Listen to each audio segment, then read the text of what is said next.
Hello, friends. Welcome to episode 1499 of Locked On Hawks podcast. I am your host, Brad Rowland, coming to you on a Sunday evening here in mid-June. And today's podcast will be digging into part 2 of 2 with myself and Glen Willis of Peachtree Hoops and ATL 29. If you missed it, part 1 on Dejounte Murray should be available in your podcast feed right now. I would certainly recommend going from part 1 first to part 2. But this episode that you're about to listen to right now is the second part of this conversation with myself and Glen talking about Dejounte.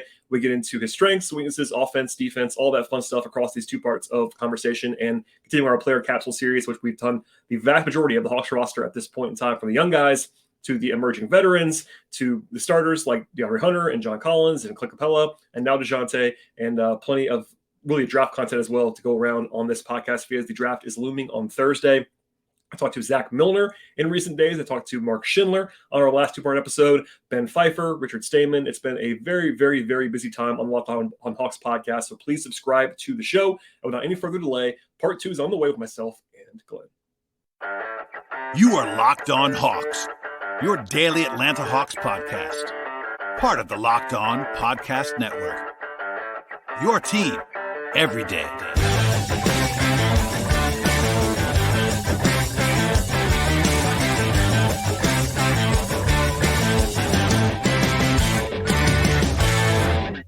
For new listeners, I'll just say this at the top of the podcast I was pretty low on Dejounte's defense this year. I was pretty critical of it.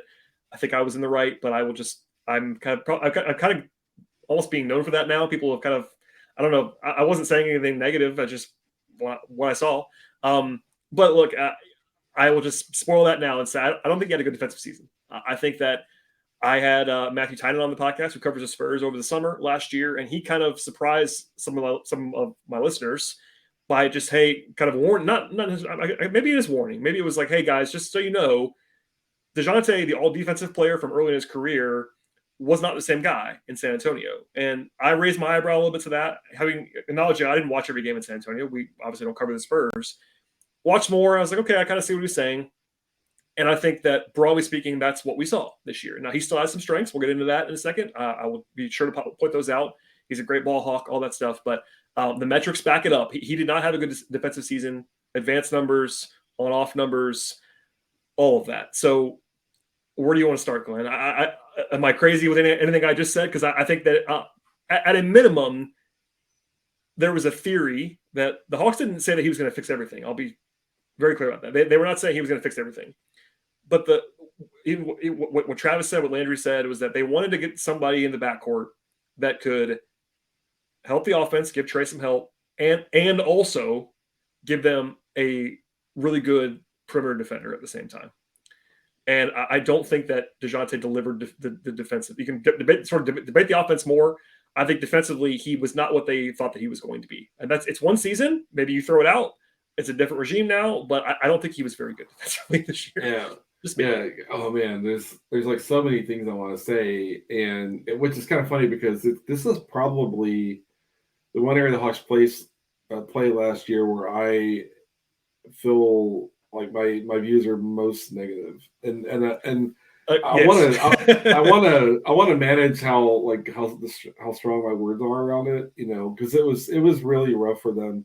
But I'll start with this. So when they made the trade, I heard, like you did, and Dejounte was pretty rough on defense last year, like this last season with the Spurs, right? Mm-hmm. I heard that too, and I thought, I watched a bit of this. I mean, I watched, as you know, I watched the whole league, right, and stuff. And so I was like, but I need to go back and have a look. And so when I watched, I was like, man, he really is having trouble containing the ball. But that was the first year the Spurs went really young. Oh, yeah. And the other, like the help defenders were all pretty consistently in the wrong place. And so I'm like, is this Dejounte individually struggling? Or is it Dejounte kind of just not having the right kind of support around him because he's playing with other young defenders who aren't in the right place, who aren't on time, things like that. And so I didn't say to myself, oh, he'll be fine. I said, that's a hard context for me to evaluate whether it was a Dejounte issue or whether it was more of, young guys around him not knowing what they're doing. This year, there was a real Dejounte issue, right? When it comes to point of attack defense, struggled to contain the ball. Screen navigation, more bad than good for me, right? Did better when they were switching. right? But I will say this, like when they were switching against the Celtics, his preparation kind of leading up to a switch was garbage. Like he was too far from the screen. He was flat-footed too often. He wasn't kind of loading up to kind of impact. What you want to do when you're switching is briefly stop the ball so you can navigate that switch without the offense having a chance to kind of attack you when you're in the middle of the switch. His gap management was bad. His being on time and in the right place and being up to affect that switch well, it was the worst. Like Sadiq was terrible on defense in that series, but he was trying to get up and load up in on that screen. Dejounte's like, why are you 12 feet from the balls, like from the ball screen? Like you need to be 2 feet from the ball screen. Yep. So that's a like a technical aspect. It drove me crazy. And that, like, what are you doing? You know? And so for me, like his value, deflections, disruptiveness, creating steals, put a weak ball in front of him, he attacks it. Sometimes he gets fouls. He takes that risk and things like that. And so you want to kind of put him in a situation where he can use that disruptiveness. But if you're going to develop a roster around Trey and Dejounte, and with Trey, the Hawks don't switch 1 through 4 a lot. It's more 2 through 4, 2 through 5. And justifiably so. They don't want to have Trey get buried, and that's understandable. It's exactly what the Warriors have done this whole run. Yep. They don't switch with Steph shows and clears, Trey shows and clears. And so if Dejounte is going to be that careless around preparing to kind of hand off in the switch scenario, this is not going to work, right? And so in my mind, this is like, you know, from an individual improvement standpoint, this is job number 1, right? And Dejounte has the quickness, you know. It's just a matter of like him being more engaged, assertive, is my guess. I'm not in the conversations and things like that. Sure. But he has to be better. Like, you know, in my mind, I hear people like, oh, got to get JC off the team, got to get Hunter off, because they can't do, like, to me, number 1 is Dejounte's defense. And I feel a little bad for singling him out because he does play hard in a lot of areas. He does try for his team, but his attention to detail, his execution in the finer areas of defense, especially in the area of switching, which you're going to have presumably going to need to do a lot of, has got to be like way better. And we'll see if they can kind of make that happen. But it was at it, like Dejounte's defense in the Boston series bothered me way more than Sneak's. It just because Dejounte should be able to do better, right? And that so. Dejounte kind of hears this, like I'm just telling you what I saw, you know. But I mean, he does a lot of positive for the team. That for this to work, playing with Trey, he has to provide a different kind of defensive value and defensive production than what he had, or it's going to be hard to get them past about 20th in defense in the league. Today's show is brought to you by Ibotta, and we're always throwing money at something: school supplies for kids, a new house project, the list goes on and on. It is time, though, to stop spending that hard-earned money without getting anything back in return, and that means using Ibotta. You can earn cash back on every single shopping trip with Ibotta. They actually will give you cash back on hundreds of different grocery items. You can link your loyalty account or upload your receipt after you shop and get the cash back. It's just that easy. The average Ibotta user earns $120 per year in real cash back. That covers the cost of an entire shopping trip, or use that cash to purchase travel, go to a game, have a fun night out, etc. And you get real cash back with Ibotta, not just points. Again, real cash back. Yes, real cash back. You can earn that cash back on hundreds of online brands and retailers as well when you start using Ibotta. That includes places like Lowe's, Macy's, Sephora, Best Buy, and more. And right now, they are offering our listeners $5 for just trying Ibotta by using the promo code LOCKED when you register. Go to the App Store or Google Play Store, download the free Ibotta app, and use that promo code LOCKED. That is IBOTTA in Google Play or App Store, and use that promo code LOCKED. Check out Ibotta today. So I'm sure people will be maybe surprised by what you just said, but I think you're right. And part of it is not his fault, in that he's the second best player on the team, and it's a theory of the case thing. So I have been low on defense too, and we'll talk about the aspects again. But this is a very simplified version. I'll be very clear about that. Glenn will have much more nuance than this conversation, than this statement's going to sound like. But when you're building your team around your two best players being Trae Young and Dejounte Murray, you cannot afford to have Dejounte Murray be a bad on-ball defender. That's one very simple point. I'm not saying that's not the whole thing, but Trae is Trae. And look, Trae's good enough where you can live with Trae's deficiencies. You still want Trae to play better defensively. I think he has improved defensively. We'll talk about that when we get to Trae. He's still never going to be a good defender. It's not going to happen. So if you're already small, as they are, the two of them, they're pretty small in the backcourt. Trae's very small. Dejounte, yeah, I mean, look, I'll acknowledge it now. He's still a very good playmaker. He led the team in deflections. He was like top 20 in the league in the steals. It's gone down from his prime in San Antonio, where he was like leading the league last year or 2 years ago, wherever it was. But he's good at that. He does create chaos. He'll eat you up. But they just cannot afford him to be what he was point of attack this year. Like, and just execution wise. I mean, it's not a hot take. It's just objectively true. And there is occasionally I'll get someone that fights back at me about something when I say this, but I've said the whole season basically that their number one problem was point of attack defense.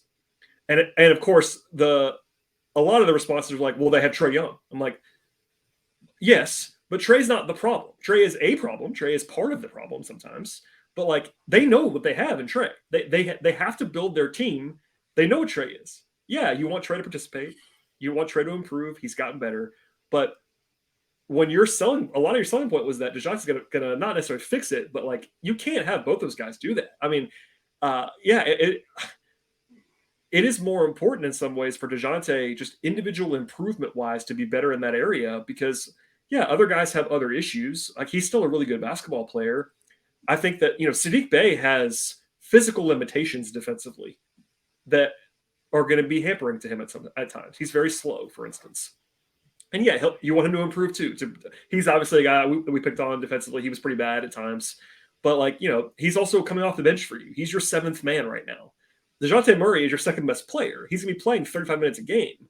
You have to acknowledge that, like, if he's not better defensively alongside Trae, it's going to be very hard. It's not impossible, I guess, but like, for them to be good, like actually good defensively, I'm not sure you could. Maybe if you just like took the three best front court defenders in the league and paired them with this year's version of Trae and Dejounte, it would be better.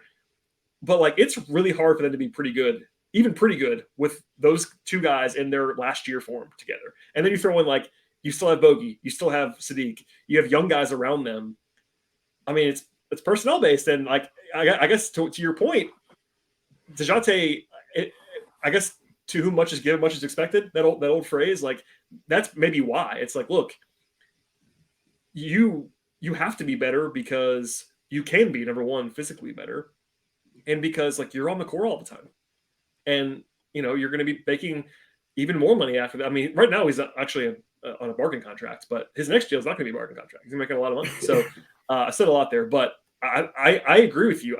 We're not saying he's their worst defender, because he's not, but he's the one where it's like, it kind of breaks your brain because you just think he should be better than he's been. And I think he should be. I mean, look, I'll be the first to acknowledge defensive stuff is hard to track, even if you're paying really close attention. I can't tell Dejounte exactly how to be better defensively. What you just said made a lot of sense to me as someone recording this podcast with you. But I do know, watching every possession of the season, that he cannot be what he was this year defensively. That can't happen. Or they have a fundamental problem defensively if he's going to be that. Yeah, agreed. And it's kind of funny because when we were talking about offense, we were like, if you're going to build around Trae Dejounte, you got to have a lot of shooting at the 3 and the 4. And this is the question. I almost said it then. On the other end of the court, you got to have a lot of defense at the 3 and the 4, and you're spending a lot of money at the 1 and the 2. Well, and right? It's so hard. Like you said it before. So I'll use your point. So we talked about, on the offensive section, we talked about him playing, even the non-Trae minutes. Let's say that construction you pointed out with Bogey and AJ and Saddiq. Are you ever stopping anyone? I mean, literally ever. And maybe the theory is you're so good on offense, it doesn't matter. And that might be true on the second unit. But this is part of the problem I was just talking about, is that if you have to have shooting on the court, and we agree they do, usually for most teams, including the Hawks, if you put more shooting on the court, your defense usually gets worse because your shooters are usually not great defenders. Now, And if they are, they're making $30 million a year. You know what I mean? Like Bogey and Sadiq and AJ in their current form, none of those guys are even average defenders. So like you just have to, it's this very perilous dance. And look, it's a lot easier to just say, hey, it'd be better if the Hawks had a bunch of guys who were awesome on both ends of the floor. Like, sure, that'd be great. But you have to manage what you, so yeah, it's an inherent issue if you need defensive help, but you also need shooting help. Because like those guys are hard to find. And they don't kind of, I mean, maybe AJ gets to the point where he's actually pretty good defensively, but like Bogey, that ship has sailed. Sadiq can be better than he was this year, but he's never going to be a great defender. Like you kind of have to pick your poison. Yeah. I know it's like, oh, if we could just deploy PJ Tucker and OG Anunoby or McCall Bridges, or if only you had a team of $30 million wings, yeah, it'd be great. That'll play for $14 million, and you're like, and then you try to think about the kind of the next tier down and stuff, but you can cover a lot of that with good team defense. You just can. They're gonna have one of the things that might help Dejounte is under Nate.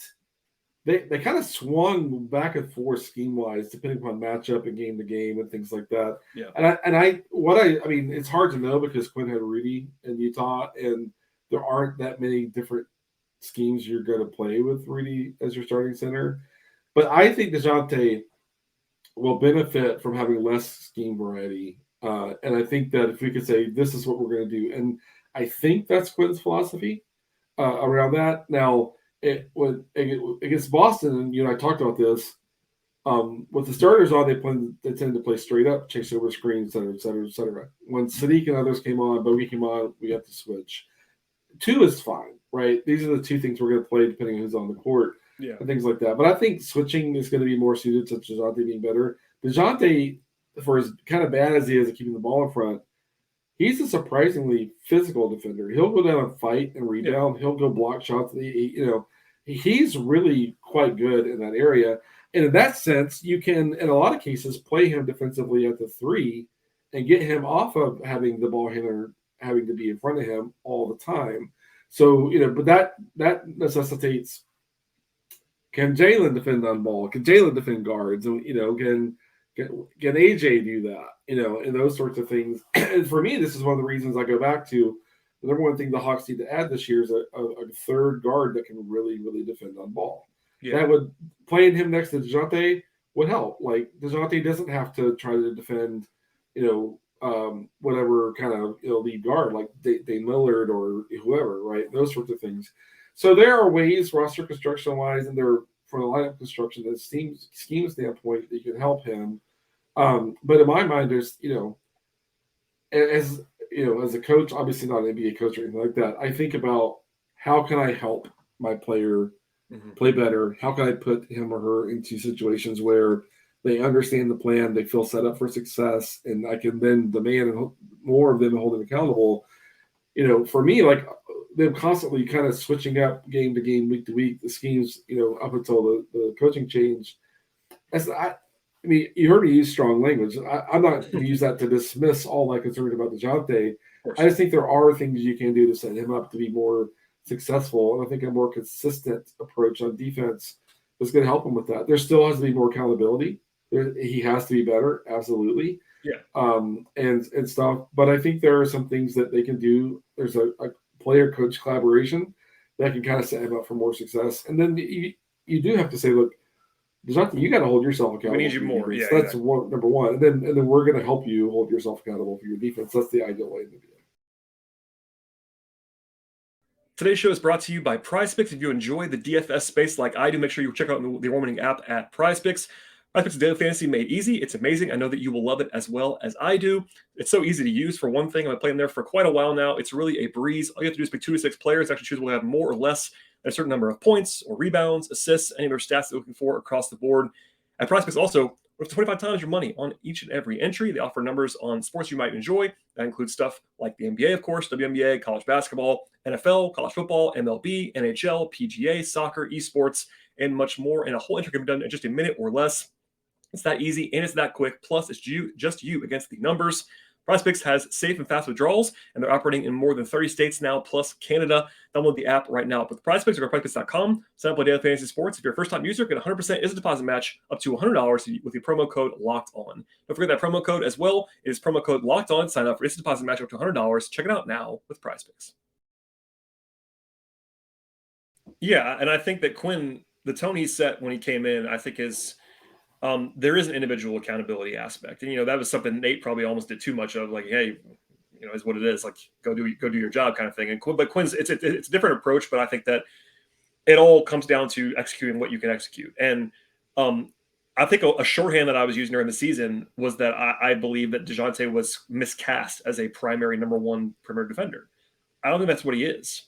Unfortunately, as we talked about with the Hunter conversation, your options to do that are your options on the roster. And they, a lot of times as the season went along, if it was a guard, Dejounte was given that number one assignment a lot of the time.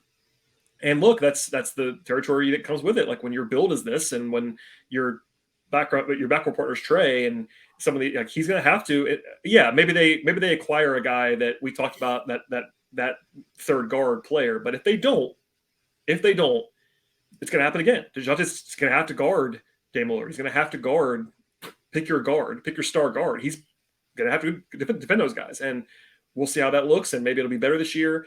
I do think that he would be better off, just like DeAndre Hunter would be better off, if they had another guy that was like a true, Alex Caruso, whoever it's going to be. I'm not saying they're going to be able to get that guy, but if they had a guy, even if it's DeLon Wright, I think he's my go-to example. But if they had DeLon Wright, right, he makes life a lot easier on Trey, Dejounte, and DeAndre defensively, just because there's no mystery. If he's on the court, he's the guy. I'm the number one guy. But right now, they kind of have two of these perimeter defenders in Dejounte and DeAndre, who are not by nature on a good team the best perimeter defender on those teams, but they're the only two options. And it's basically, okay, if it's a small guard, it's Dejounte. If it's a bigger wing, it's DeAndre, and you just got to cross your fingers. And yeah, it's never as easy as that. I think Glenn will certainly emphasize that. It's all about team defense, and it's something we talk about more than most people ever would. But in the NBA, you still have to be able to stop the guy in front of you. And you have to have enough guys on the court at one time that can just help, that can contain the ball decently, right? Yeah, and that's the problem. This year they had too many spots that were too vulnerable to where it just became a free for all, because no one could do it. I mean, everyone. Yeah, you have three guys on the court at once, and none of those guys can do their job. And Nate would say it, and even Quinn say it, like, look, it didn't take a coach. I mean, I was not a coach. I'm not the X's and O's guys that you are, but like it was screaming off the screen for most of the season that they just could not keep anyone in front of them. And like, that is the surefire way to get killed defensively in the NBA, is if guys could just drive right by you. Yeah, your bigs can be great, and the Hawks did have good big man defense a lot, but they can't guard four guys at once. If you get beat, your defense collapses, and then you're messed up. Yeah, and this next season, if Onyeka is your starting center, you're going to have him in foul trouble all the time. Oh, Clint is just more veteran and more experienced, could do a little better in that area.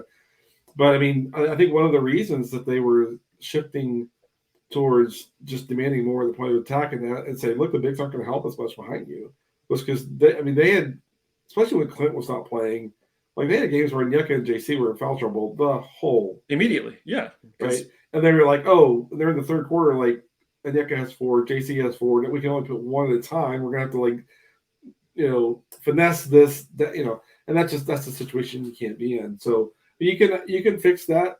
One step to fixing that is adding a guard that can really defend, a Caruso type, even if it's like a Javon Carter, sure, type lesser, Someone. prominence, all that sort of stuff. But the other part is just figuring out what scheme, what system is going to work, and set our guys up for success. And the last part is guys committing to kind of doing their best, and that's where, for me, it's like, I try to never judge a person's kind of mental effort or whatever. Sure. I know what I saw from Dejounte in that Boston series, for whatever reason, just wasn't even close to good enough, especially when they were switching. But here's the thing: Dejounte plays hard over at macro level. Yeah. He plays hard. I like Dejounte. I like him. I think he's a good player. I think he can help this team. They're going to have to get 3, 4, 5 and another guard. I'm not saying like you have to like get all new players in that position. They have some good guys that are in the mix there, but they're going to have to get the right fit around them. They're going to have to get the right scheme settle into the right scheme and all of that, and then we'll see what happens. But Dejounte, he has to be better on defense. Yeah, I'm not going to put you in this position because this is not your brand at all. There is a discussion to be had about whether they should even try to build around trading Dejounte. And I think it's reasonable. I'm not saying that, I've been asked a few times, there was this Eric Pickus report, I'll probably mention it in another podcast at some point, about, it wasn't even a report. It was like some teams believe that the Hawks could trade Dejounte. It's like, okay, that's not really a rumor or anything like that. But look, if you're in the Hawks front office, I do believe that you have to have a conversation about seeing if you need to go ahead and just pull the plug on this. I'm not saying you're going to do it. The sunk cost fallacy is out there. Like, you've spent so much assets to get Dejounte. I'm just saying, if nothing else, you have a year now to decide. I'm not saying you have to do it now, but if you don't have a theory of the case on both ends of the floor a year by next summer, you can't give Dejounte the max or anything close to it, because now you are all in at that point on this group. So that's not me doing the hot take transactional thing. I just think that's important. I teased at the very beginning of this conversation. I'll say it again at the end.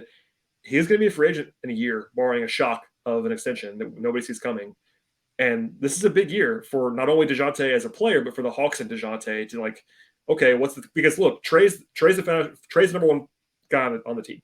That could change, I guess, in the future. But Trey is the centerpiece. Dejounte is the number 2. And if they don't like what they see this year and they don't have success, the logical thing to do is to either, it would be awful process to lose that guy for nothing after you trade so much for him. But, that's a conversation that has to be had when you're going into an expiring contract. Again, no fault of the Hawks that he's expiring, because they can't do anything but offer him the contract they can offer him. But that's a conversation that we'll probably have too at some point, just to say, look, it's a big year for them no matter what. I mean, as an organization already, but then if you drill down a little bit further, Dejounte's playing for a contract, and he got paid a decent amount on this deal, but like, he's never gotten the max level deal in his career. Like, this is a big year for him. It's a big year for the Hawks to decide if this is even the partnership they want, because, again, as a reminder, this is a new regime from the one that committed to Dejounte Murray. It's a new GM. It's a new head coach, almost more importantly in my mind. So big year all the way around for the whole team, but especially for this team player partnership. Yeah. I can't think of that many scenarios where it would make sense to trade him. To me, this is just Glen's view. Yeah, I mean, it'd be hard to do because, like, look, his value. I mean, this is a whole other thing, but his value in a trade is not going to be as high as it probably should be right now, because he's on an expiring contract and you can't extend him. So if you're a team trading for Dejounte Murray, number one, he makes $17 million. That's kind of a weird number for a star level player. And also, like, you don't know if he's going to stay, so you're not going to pay what the Hawks would want. Like, if you think you can get what you traded for Dejounte, you can't. His value right now in a trade would be far less than you paid for him. So it would be a real shift to go ahead and do it now. I'm just throwing it out there as, like, you got to look at everything.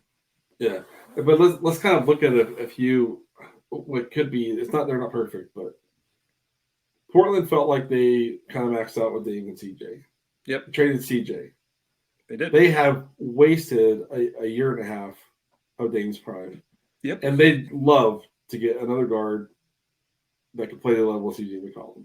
Yeah, and they're still doing the dance now of whether they're going to pivot or not. And I was surprised I haven't seen Hawks fans like, could we get the Portland's number 3 pick for Dejounte? I actually, you wouldn't have, because I don't think you would have seen this because you don't care about this stuff. But Kelly Iko is a good reporter, covers the Rockets for The Athletic, did like a expressly fake trade. Like, he was not reporting it, but he had Houston tied to Dejounte and like a number 4 and other stuff for Dejounte and John, because Houston's trying to get better right now and they don't care about the money. And I had a Hawks fan send it to me, and I was like, honestly, this is actually a pretty enticing idea for the Hawks. Now, I'm not saying they're going to do it. I'm not saying I would do it. But as far as, like, it's a come to Jesus kind of thing. Like, if you're the Hawks, if you believe deep in your heart that this group's not going to get you there, getting a top 5 pick and clearing your books, they're not going to do it. I don't think. I'd be shocked if they did. But, like, that's the kind of thing where it's like, Yeah. Another example, like, John Wall and Bradley Beal. Like they never got They were never all that the way good, but there. But what has Washington been since it's been just Bill, right? worse. Right. So like Portland, has to regret the CJ trade. They have to, right? In my mind, Wall was a much more of an injury issue and those sorts of things.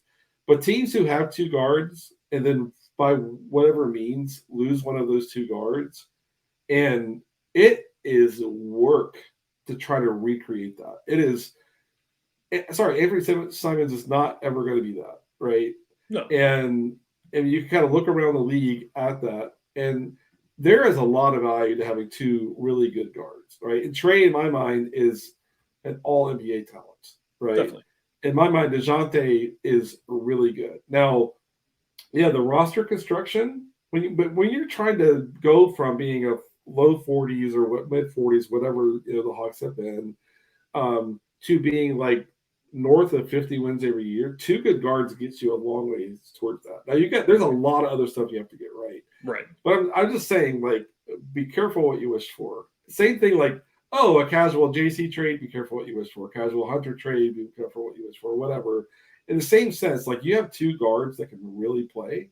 Yeah, it's going to take some work to kind of optimize them, but there's a lot of value in that. It is hard to find two guys who will share the ball. Wall and Bill were amazing at being willing to kind of work together and kind of share the ball and those sorts of things. And Dave and CJ were too. By all accounts, this last year, there were no issues at all between Trey and Dejounte around sharing opportunity, and all that sort of stuff. What you're like, oh, let's just trade it for a pick and whatever. I'm not saying there are no good trades out there. I'm just saying you can't go find many examples where a team had two guards, went a different direction, and didn't just end up having 2 or 3 seasons where they were trying to get that back in some form. Yeah. I'm pro keep it together, trust Quinn, get the right roster construction around them. Is it a fairly narrow path? It is a bit of a narrow path. Yep. But getting to be really good is always a pretty narrow path. You got to hit multiple kind of transactions and steps. You got to hit those just right. It's not really all that different, But in my mind, sign me up. 2 good guards like that. Yeah, let's give ourselves another year and see what we can do with this. So I'm team. Let's keep Dejounte. The way that I have said it to people that have asked me is it would take. I'm not saying just Quinn, but it would take a real organizational belief right now that Dejounte is not their guy. They'd have to really, really decide that that's not going to work. And I don't see that happening. I'd be surprised if that happened. And look, you just put it this way too. If it was still Nate, it's easier to kind of pivot maybe. But you have a very, very natural selling point to say, hey guys, we have a new coach that we think is going to maximize these guys and a full summer to get ready and a full training camp. That's an easy sell. And that's kind of why I framed it as this is a big year coming up, because I believe it is. I think this is, beyond the contract, which is the obvious point of why it is.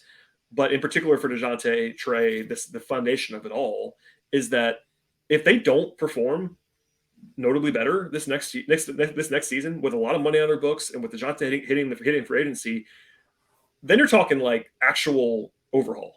I think as a real option. I think I'd be surprised this summer if they did a real big overhaul, beyond, a front court tweak. I mean, real big changes. If they win 42 games this year or something like that with Quinn and relatively normal injuries, I think the man upstairs, and I don't mean God himself, I mean Tony Ressler, is going to be a little bit antsy.